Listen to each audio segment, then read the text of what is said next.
নমস্কার বন্ধুরা, আবার একটি সুন্দর ব্লগে আপনাদেরকে স্বাগত জানাই। তাড়াতাড়ি করে কালকে রেডি হয়ে গেছিলাম, আর ঘরের যে পুজো করার ব্যাপারটা থাকে সেটা আমি কমপ্লিট করে নিয়েছিলাম। আমি নিজেই পুজো করি। তো এই দেখো আমার ঠাকুর কিরম লাগছে আমাকে জানাও। তারপরে এই যে আমি চলে গেছিলাম আমাদের পাড়ার পুজো, এটা আমাদের পুজো, সেখানে এখনো কাজ করেছি, রাত হয়ে গেছে, আমরা অধীর আগ্রহে বসে আছি। খুব খিদে পাচ্ছে।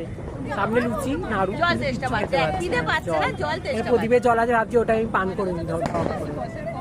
কি করবো, কাকিমারা বসে আছে, জল তেষ্টা পাচ্ছে। হ্যাঁ ওরা ঘরে দিয়ে নেবো গঙ্গা জল।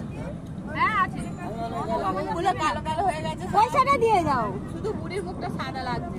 এই যে বুড়ি এখানে আছে, রিয়া ঘোষ মেকআপ করেছে অবভিয়াসলি। পয়সাটা দিয়ে যাও, শোধন করে নেবো না। টাকা পয়সা ছাড়া কিছু নেই, পয়সাই সব, পয়সাই সব। তারপরে আরম্ভ হয়ে গেল পুজো। পুজোর পর আরো চলছিল, তারই কিছু মুহূর্ত। তো এরকম ছোট ছোট করে ব্লগটা করলাম। তোমাদের যদি ভালো লাগে প্লিজ লাইক কমেন্ট শেয়ার করে দিও, আর জানিও আর চ্যানেলটা সাবস্ক্রাইব করে পাশে থেকো। থ্যাংক ইউ, টাটা, সবাই ভালো থেকো।